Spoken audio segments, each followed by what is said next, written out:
Okay, the final chapter of Stephen Covey's The 7 Habits of Highly Effective People is called Sharpen the Saw. It's all about renewal. He tells a little story right at the very start of a man who goes into a forest and finds a lumberjack cutting down a tree. The man says to the lumberjack, "You look absolutely exhausted, why don't you take the time out to sharpen the saw?" And the lumberjack replies, "I don't have time for that, I'm too busy cutting down the tree." And it's meant to be a funny, provocative story to illustrate how we often get so caught up, so busy in fixing problems, in putting out little fires, that we actually forget the time. We forget to take the time to think about our physical, emotional, social, and spiritual well-being. And what Stephen Covey does in this chapter, he gives the readers a number of different ways to try to improve those 4 dimensions. So with physical, for example, he talks about the importance of exercising and of making sure that your diet doesn't contain, excess of fats, but is balanced and you're eating vegetables and that you're able to sleep. Sleep is very important.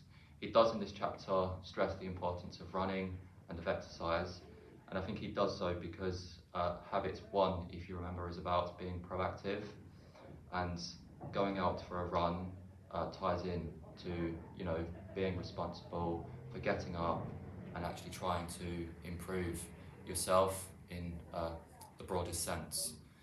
The emotional aspects, he does talk about being more aware of your mood, maybe keeping a diary, not burning yourself out, taking the time to relax, maybe enjoy a film with your family. He does kind of relate this to the social aspect as well, because the two are obviously related. Our emotional well-being is quite closely related to our social well-being, in that it's important to check up on how our friends are doing, to talk, to discuss, to share problems, to meet new people. This is very important.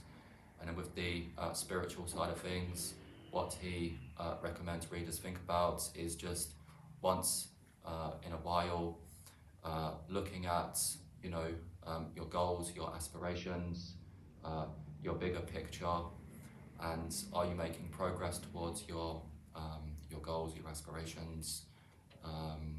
And he tells the readers of his own attempt to read scriptures. Stephen Covey was quite a devout Christian, so for him contemplating and reading scriptures from the Bible was quite important. But he says looking at inspirational arts, reading inspirational novels is all helpful in giving yourself the courage and the energy and the inspiration to keep on moving towards your goals. So this is what the final chapter is all about. The great thing about the book, and one of the reasons why I would say it's probably one of the best self-development books that I've read, is the sequencing of the different habits. The first 3 making someone more independent. Habits 4, 5 and 6 are about interdependence, about working with others in a collaborative way as to take advantage of synergy. And then habit 7 is all about growth mindset. It's all about making sure that you, as the goose, going back to the very start of the book when he talks about the goose and the golden eggs. The golden eggs are what we are able to produce, but of course you've got to make sure that the thing that's responsible for producing yourself, that you've making sure you're taking care of yourself in all the 4 different dimensions. And he offers some specific ways of doing that. So do check out the book if you're looking for a self-development book. A great book. Lots of practical advice, and the sequencing of the different habits really gives you a good understanding of how the whole thing might work in tandem, taking care of the principles in a logical, sequenced way, and then at the end constantly going back to them and renewing all of the different habits is very helpful to think about.